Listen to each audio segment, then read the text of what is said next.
Fala pessoal, bem-vindos a mais um episódio do nosso podcast Carreira Médica aqui no VRMed. E hoje a convidada não poderia ser mais especial, a queridinha de vocês, professora Larissa, da cirurgia. Oh, Eu convidei ela aqui para falar da especialidade dela. Já falei para ela que não é para ficar falando só o lado bom, que ela tem que falar a verdade aqui também, que esse podcast é para isso.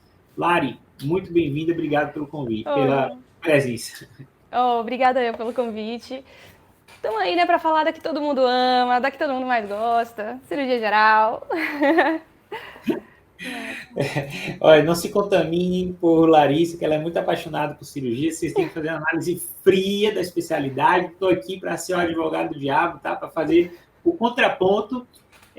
Mas, bom, vamos começar, Lari. Eu queria que você falasse para o pessoal um pouco da tua história, da tua trajetória, o pessoal te conhecer, quem é Larissa, e como foi que Larissa resolveu e por que escolheu cirurgia geral. Uau, olha, isso aí vai ter que voltar um pouquinho no tempo, tá?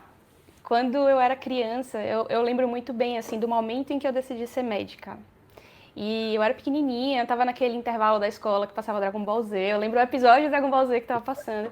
E no intervalo teve uma pausa e eles mostraram uma propaganda dos Médicos Sem Fronteiras. E aí eu lembro que eu olhei pra minha mãe tava almoçando na hora, assim, comendo alguma coisa. Eu fiz, mãe, o que é que eu preciso fazer pra ser aquela pessoa que tá ali na tela? E aí ela falou, filha, são os Médicos Sem Fronteiras. E eu falei, então eu quero ser médica. Esse foi o primeiro ponto, assim, meu contato com a medicina. Porque na minha família, par de mãe, eu sou a primeira médica. E par de pai, eu tinha um primo que ainda estava na faculdade quando eu decidi fazer. Né? Então, eu fui a primeira mulher médica da família do meu pai, a primeira médica geral da parte de minha mãe. E quando eu entrei na faculdade, eu já, assim, dei de cara com trauma. De cara, com o tema trauma. Né? E quem já viu minha aula assim, de trauma sabe o quanto que eu sou apaixonada por esse tema. Ele é muito gostoso de estudar e tudo, né? E foi aquela feirinha das ligas acadêmicas, né? E aí eu dei de cara com a liga de emergência e trauma da UFBA, né? Que foi a faculdade que eu fiz. Cara, quando eu olhei aquilo, eu fiz muito legal. Muito legal. Isso era primeiro semestre, primeira semana, tinha nem tido aula ainda, era caloura, sabe, assim. E aí eu fiz a prova, entrei na liga, né? Na época eles nem tinham nunca aceitado ninguém no primeiro semestre, mas eu estudei tanto, fui tão bem na prova, que eu gostei tanto do assunto, que eu acabei sendo selecionada.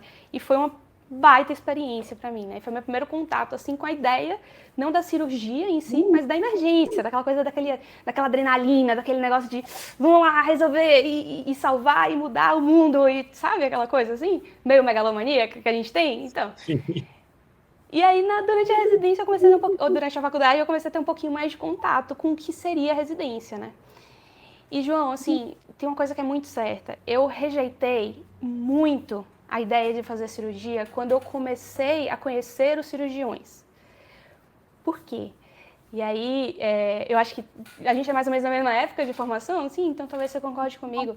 O que a gente via no centro cirúrgico, o que a gente via deles falando, o nível de eu não sei nem, assim, sabe, mas de abuso na forma de falar com os residentes, a coisa de eu tô certo e não importa o que você me diga, eu que sei o que é bom. E eu tinha muito forte essa rejeição para esse assunto, sabe? Assim, eu não queria ser essa pessoa. E aí, durante a faculdade, eu me apaixonei um pouquinho pela pediatria também. Fiquei flertando ali com a pediatria, pediatria é legal, neonatologia que eu gostava, que tinha uma coisa meio de praticidade, tem que ser rápido, porque, né, neonatologia tem aquela coisa da reanimação. Aí eu entrei no internato. E aí eu rodei em pediatria. E, cara, eu quase desisto de ter filho quando eu rodei em pediatria, porque eu ficava assim, falava, gente, não tem a menor condição. Menor condição. E eu só tive certeza, assim, 100%, na hora que eu fui marcar a prova, na hora do SUS Bahia, né? Abri a inscrição, na hora que eu abri, eu falei, coração tá batendo? Certeza. Aqui não tinha dúvida. Eu ficava nos estágios de cirurgia geral até 11 horas da noite, né? No Hospital das Clínicas. Eu ficava mais com os residentes. Eu trocava com os colegas, eles não queriam ficar em centro cirúrgico, então eu trocava, eu fazia o centro cirúrgico, eles iam pra enfermaria. Então eu comecei a perceber que aquele era o dia a dia que eu realmente gostava, entendeu? Uma coisa de estar ali, do dia a dia ser diferente. Cada dia era uma surpresa, né? Não tinha uma coisa, uma mesmice, assim, pra se seguir, sabe? Cada dia é uma surpresa. Pô, legal. Então, o que te ajudou foi viver isso desde a faculdade já, né? Se inserir nas ligas e rodando nos estágios, isso é importante. Pessoal que está ouvindo aí, você considera algumas coisas, se envolva com essas coisas, não deixe para descobrir só na residência, porque vai dar errado. Você vê que ela até pensou em pediatria, quando rodou no internato, viu que não era nada daquilo. Super importante. Lari, agora vamos para o que costuma assustar a galera que pensa em cirurgia, né? Como é a residência de cirurgia? O que você pode dizer sobre a vida do residente de cirurgia? João, eu converso muito com meus alunos sobre isso, muito mesmo. E todos eles trazem alguns pontos de assim, desespero em relação à cirurgia. O primeiro deles é, eu vou aguentar 3 anos disso? Cara, a minha resposta é depende muito. Depende do quanto que você quer chegar lá. Então, assim, se eu realmente quero aquela fase, eu sei que é uma fase, eu sei que é um momento que daqui a pouco ele vai passar. São 3 anos. São só 3 anos. São 3 anos inteiros, mas são só 3 anos. Então, tem muito isso, tá? E pela experiência que eu tô tendo, é muito hospital dependente. A experiência que o residente tem, né? Eu falo abertamente, eu sou apaixonada pelo hospital que eu fiz residência. Eu fiz residência no Hospital Municipal de Salvador, que é um hospital que tem muito respeito. Minhas R iguais, quando a gente bota R iguais, eram 6 no total e eram 5 mulheres. Felipe, coitado, ele só balançava a cabeça, ficou só um de menino. E eram 5 mulheres. E assim, eu tinha uma das preceptoras assim, que eu mais admiro, doutora Ana, um grande beijo, né, pra ela, que ela assim, é uma das minhas maiores referências na cirurgia, uma mulher, mãe, sabe? Tem família e que ama a cirurgia, apaixonada. E durante a minha residência eu tive contato com mulheres e com pessoas assim que realmente foram muito, né, assim, foram de muita ajuda no sentido de eu não tô sozinha nesse momento. E eu tô falando dessa coisa da mulher porque eu gosto de falar diretamente com as meninas nesse processo também, sabe? Porque a gente tem muito medo do que é que vai ser, de que a cirurgia é um mundo muito masculino, né? Mas eu tive esse contato. E dos homens que foram os meus preceptores e colegas e R+, cara, era muito respeitoso. Era um ambiente de muito respeito. Eu levei muita bronca, eu já chorei na residência médica. Eu lembro dessa cena, essa é uma cena engraçada pra te contar. Meu R+, João, ele é um pouco mais baixinho que eu, assim, vamos falar só um pouquinho mais baixinho que eu. E minha R+, que estava com ele de dupla, nessa época, Carolzinha, tem o apelido de Carolzinha porque ela também é piquitutinha, né? E aí eles estavam os dois querendo brigar comigo. E eu sentei na escadinha da maca, sabe aquela escadinha que o paciente sobe? Sentei pra ficar mais baixinha que eles. E eu lembro dessa cena, eles me dando uma bronca, uma baita bronca. E eu chorando horrores, porque eu tava errada, eu sabia que eu tava errada, né? E eu não queria ter estado errada naquela situação, foi uma situação de atraso, que eu cheguei, a visita já estava acontecendo, levei uma baita bronca do preceptor, não pude entrar, fiquei o dia inteiro sem entrar no centro cirúrgico de castigo, sabe assim? E aí eu lembro dessa cena, os dois e eu sentadinha na escada, eles brigando comigo, falando, né, que aquilo não podia acontecer.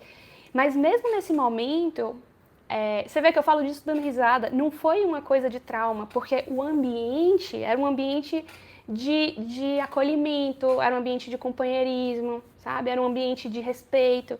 Então, quando eles vieram com a bronca, que o R2 tem que brigar com o R1 às vezes, foi uma bronca de um lugar que eu entendia que eu precisava ouvir, sabe?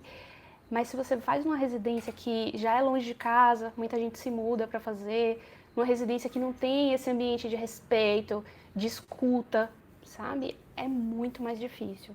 Porque a residência de cirurgia, ela tem um peso que é um pouco diferente dos outros, no sentido do lidar com um paciente.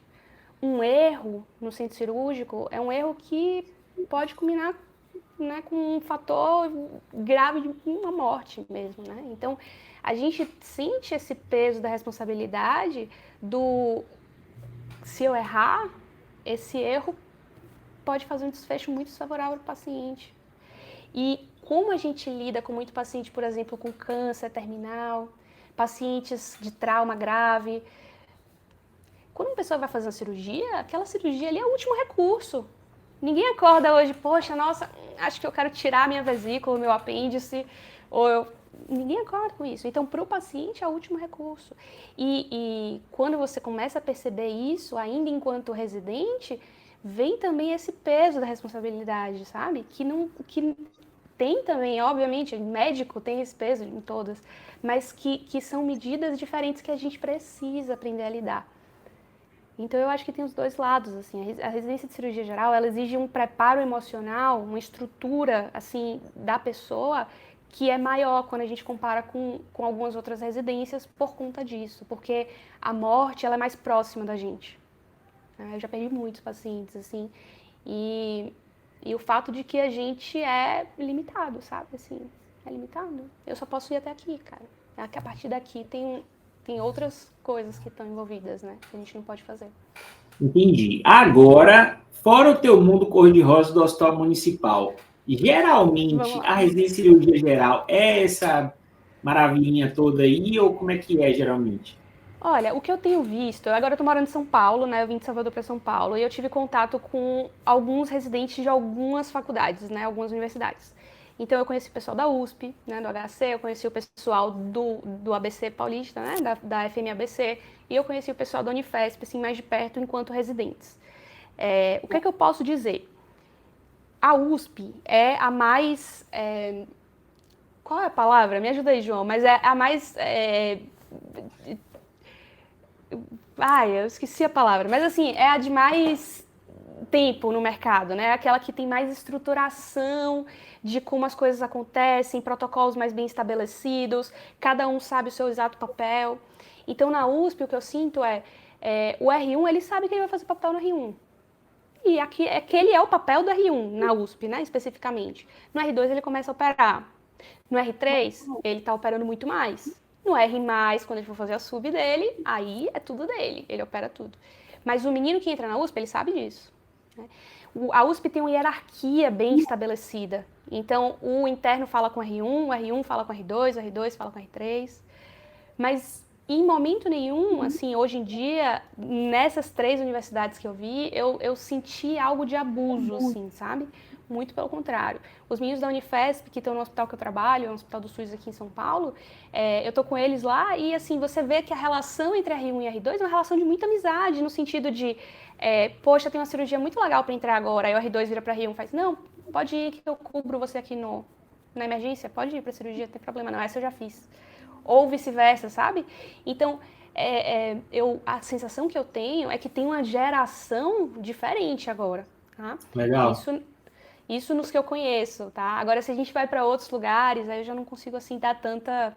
Mas o que eu tenho sentido, tanto dos cirurgiões que estão em atividade, quanto dos residentes que estão chegando, é que a geração está mudando. E está tendo um entendimento maior de que, cara, o residente... A gente brinca muito, né? O residente é o amor da vida de alguém. Né? Não é o meu, mas é o amor da vida de alguém. Então, a gente tem que cuidar desse nenenzinho que é o residente para que ele consiga dar seguimento, né? A gente está tendo essa mudança aí. Mas isso não quer dizer que deixe de ser difícil, né? Que massa. A gente fez um com Marcela na ortopedia e a visão dela é que a residência de ortopedia continuava pesadíssima nesse sentido, até psicológico também. Mas é bom saber que a de cirurgia está tendo essa mudança de perfil. Mesmo assim, eu aconselho que você conheça o local e tente bater um papo com os residentes da onde você vai fazer, porque isso é heterogêneo, né? Ou que a residência de Lares foi melhor, essas outras também foi melhor, mas existem lugares que pode ser mais difícil, não só em termos psicológicos, mas também em termos de carga horária mesmo. É bom você saber onde você está pisando. Costuma ser uma residência muito puxada, tá? Muito. Então, fica ligado, se você tem que se sustentar durante a residência, já pensa bem aí como você vai estruturar tudo isso aí. Cara, João, esse foi um ponto muito importante assim, que você trouxe. Existe uma determinação do MEC de que a carga horária é de 60 horas semanal, né? Máximo. Carga horária máxima de qualquer residência médica. A residência de cirurgia não costuma respeitar essa carga horária. O hospital municipal, especificamente, alguns hospitais que a residência é mais nova, eles fazem o máximo para respeitar. Mas mesmo assim, tinha rodízio, por exemplo, que eu chegava às 5 horas da manhã e às vezes acontecia alguma intercorrência e eu saía 9 horas da noite. Não dá para ir para uma residência como uma residência de bloco cirúrgico, então anestesia, ortopedia, cirurgia geral, esperando que exista esse respeito absoluto a cargas horárias, né? O melhor dos mundos, é claro, seria a gente poder dedicar 100% do nosso tempo à residência médica. Essa seria a principal e é uma briga que a gente tem aí, né? A gente briga para que aumente a bolsa do residente. Mas a gente sabe que a bolsa de residência médica, eu dei a sorte de ter um pequeno aumento durante a minha residência, que foi de 3.800 para 4.100. Mas a gente Nossa, sabe, tá bom 4 mil demais. Na minha reais. época era 3 e Aí, pouquinho. tá vendo? Já melhorou para mim. Melhorou. Mas, gente, a gente sabe hoje em dia 4 mil reais para você pagar por 60 horas de um médico, a gente sabe que nem sempre as pessoas conseguem viver com 4 mil Não reais, dá. né, no mês. Não dá. Isso, se você estiver morando, por exemplo, saiu da Bahia, veio para São Paulo, não paga o aluguel em São Paulo, quase, entendeu? Então, tem muitas coisas que a gente leva em consideração. Mas trabalhar muito durante a residência médica tem uma tendência de levar ao burnout. Tá? E quando a gente fala de cirurgia geral, a gente está falando isso ainda mais pesado. Tá? A gente trabalhava no próprio hospital, era um hospital distante, né, de onde a gente geralmente morava, então todos os residentes trabalhavam ali, dentro mesmo, dava plantão ali. E já tive colega de fazer 60 horas direto dentro do hospital, porque emendava um plantão de cirurgia com de noite na clínica, voltava a cirurgia de dia de noite na clínica, 60 horas dentro do hospital. Então a gente tem que ter esse cuidado assim também, sabe? Mas é muito complexo isso. Então, eu também sempre falo isso que você falou, eu acho que é muito importante. Assim, tu tem que conhecer o hospital que você quer trabalhar, que você quer fazer residência. É um lugar que você está querendo morar, assim. Porque, às vezes, é melhor fazer um pezinho de meia, entrar um pouco mais seguro na residência para conseguir trabalhar menos, né, se você puder fazer isso. Às vezes, você já tem esse suporte, mora com meus pais, os pais conseguem me dar suporte, eu consigo fazer uma residência mais tranquila. Mas eu concordo totalmente com você. Tem que ter esse peso. Porque é diferente você falar de uma residência em medicina de saúde, né, e família e comunidade, porque o valor da bolsa deles é diferente da bolsa de cirurgia. Então, eles conseguem dedicar muito mais tempo a fazer a residência médica. Né? Então, esse é um ponto muito delicado, que a gente tem que ter muito cuidado quando a gente fala. Rapaz, todo mundo devia ter aquela bolsa ali, né? Ave Maria, isso é bom. Nossa, já A gente mudava a vida de todo mundo. Nossa. chega lá. Bom, Lari, beleza. Me fala um pouco esse pós-residência. Como é o mercado para o cirurgião recém-saído da especialidade? Ele consegue só trabalhar com cirurgia? Não consegue? Como é essa inserção do cirurgião geral, ainda assim a sub? Me fala um pouco sobre o que esperar, né? O que esse cirurgião geral pode esperar do mercado. Olha, existem muitas formas de você trabalhar no pós-residência, né? A gente tem... Cada cirurgião tem um perfil também, né? Você não precisa necessariamente ser tipo, quero sangue, abre barriga. Você pode ser uma pessoa que gosta de consultório. Então, existe a possibilidade de trabalhar só com consultório. A gente tem a possibilidade de fazer pequenas cirurgias, então tirar lipomia, eu adoro, fazer cistozinho, coisa de pele, verruga, que é uma coisa mais simples. E existe a possibilidade de você entrar em grandes centros também, né? O que eu vejo? Geralmente, os serviços incorporam os residentes que formam ali. Então, por exemplo, né, no Hospital Municipal eu fui incorporada ao serviço. Aí eu trabalhava com o ambulatório, eu adorava estar no ambulatório com os pacientes. Já ganhei ovo, galinha, frutas, sabe, assim, chocolate, adorava, me divertia. Mas nem todos os meus colegas gostam de consultório, a maioria não gosta, inclusive. Aí eu trabalhei na enfermaria, então passava visita na enfermaria com os residentes, né, e com os internos. E trabalhava também no centro cirúrgico. Trabalhar como cirurgião depende da residência que você fez. Porque, por exemplo, aqui em São Paulo, que existe um pouco mais dessa coisa de você só opera no R3, em algumas grandes escolas, às vezes o cara, quando sai do R3, ele não se sente seguro para dar plantão de cirurgia geral. E aí ele acaba trabalhando um pouco mais com o que a gente chama de cirurgioide, que é aquele cara que faz o primeiro atendimento e que manda para a equipe que vai operar lá em cima, né? E quanto ao mercado, cara, tá muito aberto ainda, assim. Aqui em São Paulo, eu recebo mensagem todos os dias em vários grupos precisando de cirurgião em vários lugares, né? Mas como você vai trabalhar depende muito da sua formação e da segurança que você vai ter. Porque, por exemplo, eu caí em São Paulo e aí eu recebi algumas indicações, alguns preceptores, e aí quando eu me vi em um dos hospitais que eu estava, eu não sabia exatamente o perfil do hospital, era um hospital de trauma, tipo assim, que chega helicóptero, chega o águia, com trauma grave, que tem um neurocirurgião de plantão comigo na hora. Então, assim, quando eu percebi, eu falei, meu Deus, o que eu tô fazendo aqui? Onde é que eu tô? Você já pensou se chegar um politraumatizado, eu faço o quê? Mas eu sabia, eu tinha esse treinamento, né? É por isso que o preceptor, o colega que me indicou para lá, ele me indicou, porque ele sabia que tinha esse treinamento. Mas outra pessoa em outro hospital talvez não tivesse tão forte, né?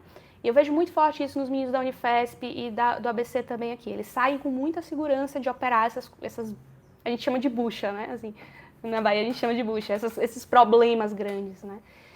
Mas é infinita a possibilidade. E você pode ser professora também. Eu saí da residência, já comecei direto a dar aula, fiquei completamente apaixonada, e isso aí é papo para outro momento. Não, se depender de mim, você não vai nem operar mais daqui a um tempo, né? Mas vamos comigo, que você vai continuar sendo cirurgiã por mais alguns anos. Deixa eu conquistar os meninos. Pera aí, João. Deixa eu conquistar os meninos, cara. Sim, legal, gostei, interessante. Então, engraçado você falar isso, porque eu até tinha a impressão que São Paulo tendia a operar mais nos primeiros R's do que... Eu entendi o que você está falando. Às vezes uma residência bem estruturada, bem hierarquizada, às vezes até a pessoa a formação completa dela acaba levando 4 anos, né? Acaba levando a sub também, um ano ali da sub. Mais. Ou, assim, tem muita coisa de preceptoria aqui também. Você se mantém vinculado à escola e aí você faz um ano a mais, né? Então, ou uma geral avançada, né? Sair de uma residência, agora sim, João, independente de você operar muito ou operar pouco, sair de uma residência como cirurgia geral e achar que você já é pronto para isso, aí você tem que dar uma olhada nesse cara. Esse cara é perigoso. Esse cara que tem certeza que ele tá pronto, ele é perigoso, é perigoso. Porque é uma curva de aprendizado que ela é uma curva de aprendizado muito longa. É muito longa, né? E tem mais do que treinar só os movimentos, né? Porque eu brinco muito com meus meninos, falo assim, cara, se botar um macaquinho e treinar ele faz o movimento que você treinar. Não é sobre o movimento, é sobre o raciocínio de o que fazer quando aquilo ali dá errado. Então, uma cirurgia simples, por exemplo, como uma vesícula, pode virar uma catástrofe, mesmo com um cirurgião mais experiente, porque tem artérias hepáticas ali perto, tem vias biliares. Então, se o cara não sabe contornar esses problemas, ele ainda tem uma curva de aprendizado muito longa para seguir, né? E, por exemplo, eu terminei a residência em 23, né? A gente está em 25. Eu continuo trabalhando e desde que eu formei na residência já trabalhava como cirurgiã em plantão de cirurgia, mas eu sempre procuro estar em um hospital que eu tenho uma referência muito mais experiente que eu. Porque qualquer coisa que chegar, eu tenho alguém para contar, entendeu? Eu falo assim, cara, liga, fala assim, ó, me ajuda aqui, sabe? E essa humildade é algo que eu sinto que precisa muito ser trabalhado no cara que faz cirurgia, né? Em qualquer área, amamos e convenhamos, em qualquer área, mas na cirurgia, porque é a coisa de, meu Deus, eu não sei, eu preciso de alguém que saiba me ajudar nisso, porque a vida do paciente está em jogo, né?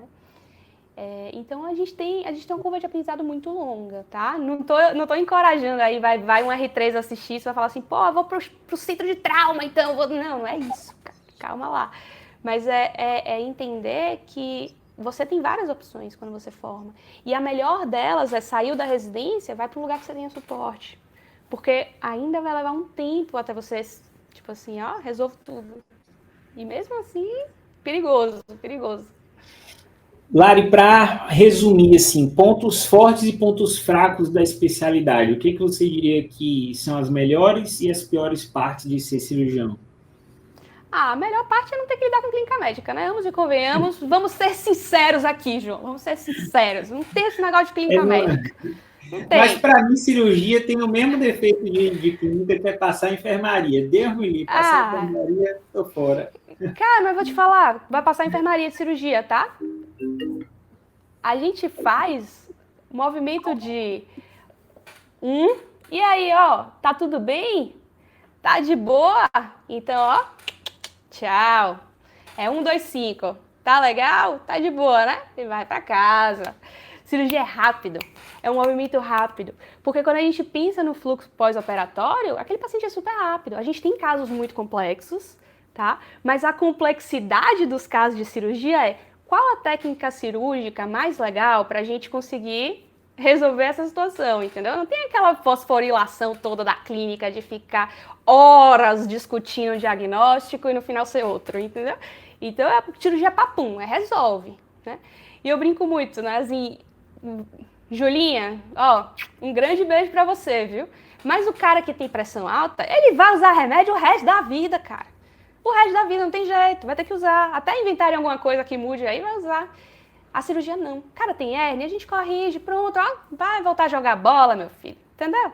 Então, essa resolutividade, essa praticidade, a velocidade da cirurgia, para mim, por exemplo, e para as pessoas que são mais afins com isso, é um excelente argumento para conquistar as pessoas. Né?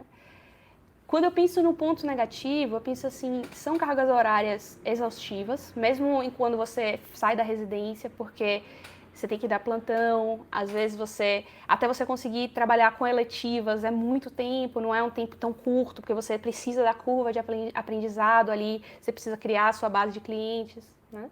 Então, tem toda essa questão, né, de carga horária mesmo. E o desgaste emocional, ele para mim é um ponto negativo, sabe, João, assim, quando pensa na cirurgia. Porque muitas vezes eu já cheguei em casa, assim, arrasada, por causa de algum paciente que eu não consegui salvar, né? Eu fiz até uma entrevista uma vez falando de um trauma, assim. A gente chegou, o paciente, eu estava passando pela paralela, tinha acontecido um acidente de carro, né, na avenida, para quem é de Salvador vai reconhecer essa avenida paralela. E eu cheguei no hospital, o acidente de carro, o cara tinha ido para lá, pro hospital que eu tava. E aí abriu o peito dele na emergência, tentando reanimar, tentando voltar o cara. Chegou lá em cima do centro cirúrgico, a gente ficou 2 horas. 2 horas. A gente achou que tinha uma lesão de carótida, a gente encontrou a lesão de carótida, mas já era, assim, algo irreversível. A gente não conseguiu salvar. E foram 2 horas de muito esforço da equipe, né? E quando eu fui conversar com a esposa dele, contar, ela não sabia o que tinha acontecido, ela sabia que tinha tido um acidente, né? Então ela já chegou nessa expectativa de será que ele ainda tá vivo? E a gente contou para ela que não deu tempo de salvar, a gente não teve condição, era irreversível, né? A lesão que ele teve. O choro dela, até hoje eu lembro, sabe? Assim, eu tô toda arrepiada aqui. Porque o choro dela foi, eu perdi o amor da minha vida, entendeu? Então a gente lida com isso, sabe? E não melhora, cara. Sabe o que dizem assim? Ah, você se acostuma a perder gente, a perder paciente, você se acostuma a ficar rico. Você não se acostuma, você aprende a lidar com o seu sentimento, mas não fica mais fácil. Então eu acho que esse peso emocional da cirurgia, você tem que levar em consideração quando você está pensando em fazer essa especialidade, sabe? É a mais legal de todas? Mas você tem que estar preparado para fazer, entendeu? Não tem jeito. Tem que ter uma terapia em dia, entendeu? Tem que ter um negócio assim, cirurgião joga muito tênis, adora, porque pega a raquete, bate na bola, desconta na bola. Você tem que ter uma válvula de escape, porque senão aí fica mais difícil ainda, sabe? Uma rede de apoio, assim. Bom, Lari, para finalizar, eu queria te perguntar o que todo mundo quer saber, né? Todo interno quer saber, todo acadêmico quer saber, que é o seguinte: perspectiva salarial, início de carreira e carreira amadurecida. Eu acho que na cirurgia essa carreira amadurecida é difícil de precisar, mas fala em relação à cirurgia geral, não as subs, porque as subs acho que cada sub a gente tem que tatear. Mas para a cirurgia geral, o que você acha assim, de um cirurgião geral, tá começando na carreira agora, quanto ele pode esperar produzir, trabalhando, como a média trabalha, né? A gente tem aqueles malucos e tem os preguiçosos, mas como a média trabalha, o que ele pode esperar e lá na frente, assim, depois de uns 10, 15 anos, 20 anos, o que talvez ele possa encontrar? Olha, Isso aí é uma questão na cirurgia geral, especificamente, porque o que você pode ganhar chegando no mercado é muito parecido com o que você vai ganhar lá na frente. A não ser que você faça uma especialização, uma sub, algo assim, ou que você entre em alguma grande equipe ou algo do gênero. Existe essa tendência. Claro também que existem os médicos do digital que acabam alavancando muito mais, né? Mas o cirurgião geral, ele é plantão dependente, na maioria, principalmente no início da carreira. E o plantão da cirurgia geral é pouco maior do que o da clínica. Ali, dependendo do hospital, é mais ou menos o que um plantonista de UTI ganha, tá? Então, isso pra gente da cirurgia, às vezes, é revoltante. Eu trabalhava em um hospital que o intensivista ganhava mais do que eu. Aí eu ficava assim, eu falava, gente, pera aí, cara. Porque muitas vezes, agora a gente já tá mudando, mas muitas vezes o cara que tava na UTI, ele era recém-formado, às vezes, né? Assim, então quando... Em muitos lugares ainda é, né? Pós-Covid aí veio muita gente recém-formada em UTI. Mas é plantão dependente, tá? Então, se você pensa ali, um plantão de cirurgia, ele tá ali em torno de R$ 1.500, vamos fazer uma média, pensando na média dos meus plantões hoje de lugares que eu trabalho, mais ou menos entre R$ 1.400 e R$ 1.500. Muitos dão produtividade, então, por exemplo, se eu opero 5 cirurgias, eu ganho X reais por cada cirurgia. Esse X depende muito de cada hospital. Alguns hospitais é R$ 50 a mais, outros hospitais é R$ 120 a mais. Depende muito. E tem hospital que você não ganha produtividade. Você entra no plantão, se você operar 50 cirurgias e sair, você ganha a mesma coisa. E aí, pensando nisso, depende do quanto você quer trabalhar. Você pode ser um cara que recém-formado ganha 15 mil, você pode ser um cara recém-formado na residência de cirurgia geral que ganha 30. Né? Depende mesmo de como você quer trabalhar. Uma coisa muito legal que tem de possibilidade na cirurgia é quando você entra em uma equipe. Então eu fiz isso muito com um preceptor meu, eu acompanhava ele como auxiliar, eu não estava operando, eu estava só no vídeo fazendo câmera, ajudando a fechar a pele, coisa de residente, mas assim, de auxiliar, de papel de auxiliar. E eu ganhava uma porcentagem daquilo. Então, os planos de saúde geralmente pagam melhor do que um SUS, por exemplo. Então, se você consegue na sua residência continuar seguindo um chefe, que foi o meu caso, você ganha 30% de uma cirurgia. Às vezes, uma vesículazinha ali eletiva no particular dura 20, 30 minutos, você ganha 30% disso, já traz desconto no bolso em 20, 30 minutos. Então, realmente vai depender muito, assim. Uma média é você sair da residência e estar ganhando R$ 15 mil, tá? Assim, pensando nessas possibilidades, entre 10 e 15. Aí você se inserindo no mercado de trabalho, você conseguindo oportunidades melhores, né? Às vezes, por exemplo, aqui em São Paulo é muito mais fácil você fazer isso, porque os hospitais são longe. Então, eu vou fazer longe, eu vou fazer 24 horas logo lá, e aí no dia seguinte eu não trabalho. Essas 24 horas já é 3 e pouco no seu bolso. Então, mas é muito plantão dependente, muito. Rádio é assim no início da carreira e a fase final são parecidas. Depende do quanto a pessoa trabalha, não tem muita diferença. Agora, aqui eu vou fazer o contraponto que eu falei no início, porque eu tenho ressalvas com cirurgia, porque racionalmente, quando eu boto no lápis assim, eu que não sou apaixonado pela cirurgia, para mim é uma especialidade que a conta não fecha. Cirurgia geral, né? Uhum. Se você faz cirurgia para ir para uma sub, para mim a conta fecha. Mas cirurgia geral é uma especialidade que a residência é muito dura, é uma especialidade que não paga bem, porque os plantões, é isso que o Lari falou, é igual de clínica um pouquinho acima. Não é um plantão diferenciado. É uma especialidade que exige muito você estudar, se dedicar com sofrimento psicológico alto e que você não é valorizado como deveria ser. Então, eu sempre falo que cirurgia geral você tem que ser vocacionado como o Lari é, para ser cirurgião geral. Para ser um sub da cirurgia, porque geralmente cirurgia geral é uma fase do cirurgião, né? Você vai depois para uma sub-área. Aí a coisa muda de figura, na minha opinião. Então, assim, como o Lari falou aí, você daqui a pouco você está operando plano de saúde, daqui a pouco você está fazendo um procedimento que vai compensar muito. Então, a cirurgia, na minha cabeça, é o seguinte: ela é uma excelente especialidade, desde que você não pare na geral e você siga para a sua sub-área. Se você parar na geral, irmão, você tem que ser apaixonado por esse negócio, porque senão você vai se frustrar, na minha humilde opinião. Lara ainda tá jovem aí, ela ainda não deu tempo de se cansar do negócio, eu acho, né? Não sei, posso estar falando. Será?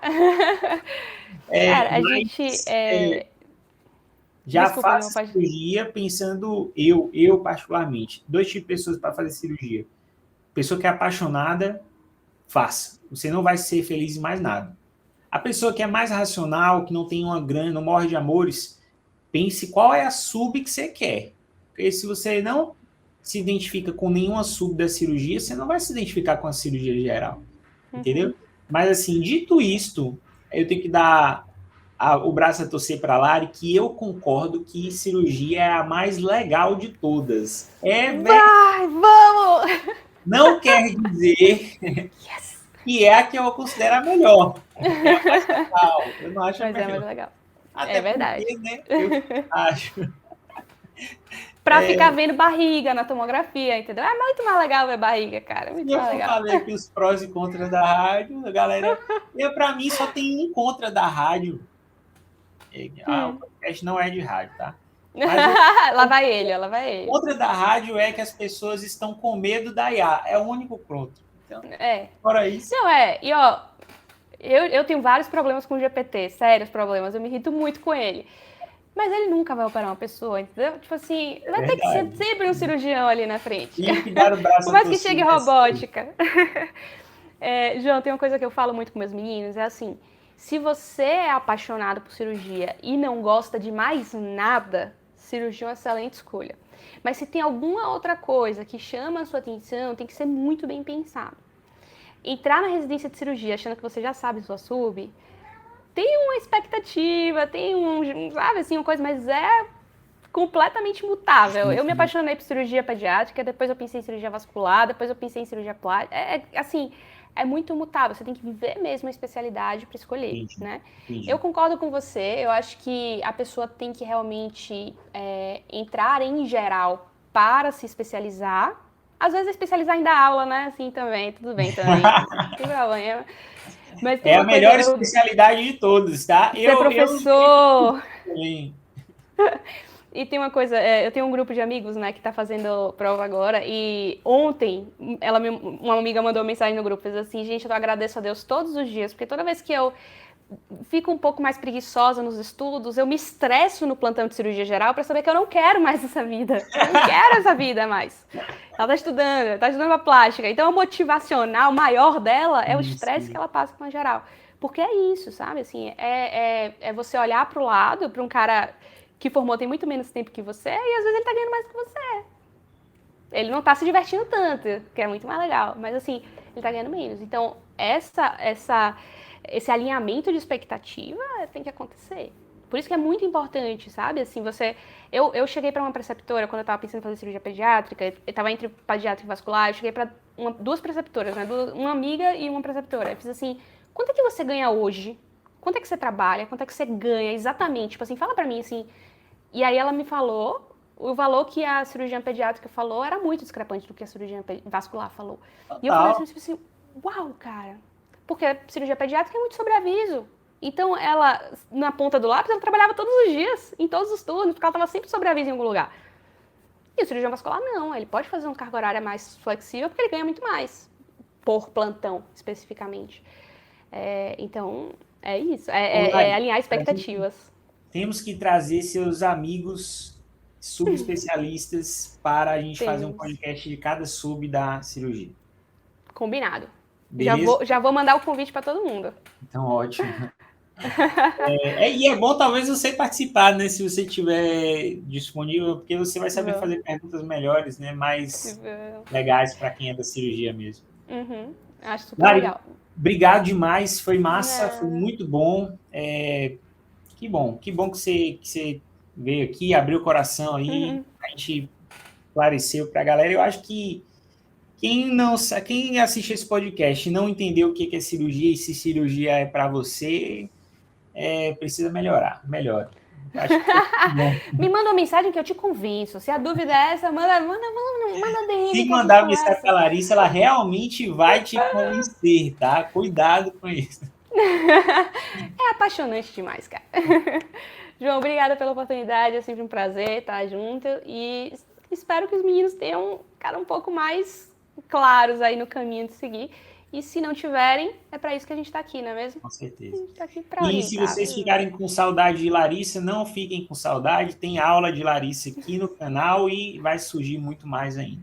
Lari, um beijo. Um beijo. Tchau, pessoal.